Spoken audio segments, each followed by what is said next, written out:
হচ্ছে তখন আপনারা পেছনে খুব দুঃখজনক ব্যাকগ্রাউন্ড মিউজিক দিয়ে তাদেরকে হাইলাইট করা হচ্ছে। কি কারণে মনে হলো আপনাদেরকে, যে আপনাদের মনে হলো যে তারা নিরপরাধ? আমাকে বলেন কিভাবে করে তারা নিরপরাধ হয়? এতগুলো মানুষ, আপনারা বলতে পারেন এতগুলো মানুষ কি খুন করেছে? না, এতগুলো মানুষ খুন করেনি। তবে একটা মানুষ ছাড়া, একমাত্র সুবিদার মেজর নুরুল ইসলাম ছাড়া একটা মানুষ তারা প্রতিবাদ করেনি। অস্ত্র সবাই তারা লুট করেছে, তারা ফায়ার করেছে, এবং সেগুলো তো আসলে আপনারা মিডিয়ারাই কভার করেছিলেন। হঠাৎ করে কি হলো আপনাদের? এটা তো এভিডেন্ট। এবং তারা এখন যারা কিনা এই মুহূর্তে জেলে আছে তারা তো কোনোভাবেই ইনোসেন্ট না। এবং এই যে ঢালাওভাবে বলা হচ্ছে যে যারা কিনা মৃত্যুদণ্ডপ্রাপ্ত আসামি এবং যাবজ্জীবন প্রাপ্ত আসামি তাদেরকেও ছেড়ে দিতে হবে, এটা কি ধরনের কথা? আমরা যারা শহীদ পরিবার আছি আমাদের সাক্ষী নিয়ে, যারা কিনা বেঁচে আসা আর্মি অফিসার রয়েছে তাদের সাক্ষী নিয়েই তো আসলে তাদেরকে ইমপ্রেজেন্ট করা হয়েছে। এখন তাদেরকে আপনি ছেড়ে দেবেন? এটা কি করে সম্ভব? তাদের যে বর্বরতা সেটা কি আপনারা আগে ধারণ করেননি? আপনারাই তো ধারণ করেছিলেন। এবং এই কারণে আজকের প্রেস কনফারেন্সটা একটু ডিফারেন্ট।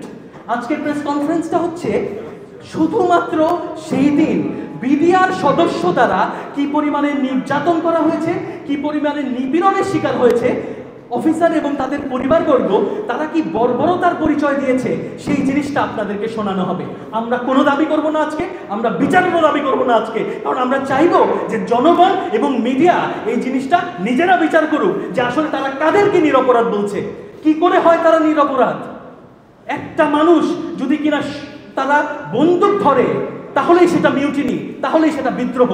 এবং শুধু যদি বিদ্রোহ হতো, শুধু যদি এমনটা হতো যে তারা 7 বছর জেল খেটেছে, তা তো না।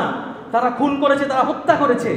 বারে বারে বলা হচ্ছে যে একটা ন্যারেটিভের কথা, যে শুধুমাত্র শেখ হাসিনা আর ইন্ডিয়াই বুঝে এটা করিয়েছে। তারা করাতে পারে, হতে পারে তারা করিয়েছে, সেটা কমিশনকে বের করতে দেন। হতেই পারে তারা করেছে, আমরা যথেষ্ট এভিডেন্স আছে আমাদের, কিন্তু এটা করেছে কারা তাদেরকে আপনারা বের করে দিবেন? এটা কি সম্ভব? যার কারণে আমি একে একে প্রথমে শহীদ পরিবার এবং পরবর্তীতে সেনা অফিসার যারা বেঁচে ফিরে এসছে তাদেরকে আমি ডাকবো। এবং কেউ বিচারের দাবি করবে না। আপনাদের সেই জাজমেন্ট যে আপনারা বিচারের দাবি করবেন কিনা, আপনারা বিচার চাইবেন কিনা, তারা শুধু বলবে যে সেদিন আসলে তাদের সাথে কি হয়েছিল। শুধুমাত্র শোনেন, ন্যারেটিভ চেঞ্জ করা এটা কোনো মুখের কথা না। এত বড় খুন, এত বড় হত্যা হওয়ার পরে ন্যারেটিভ চেঞ্জ করে ফেলবেন, সেটা আমরা বেঁচে থাকতে মেনে নেব না।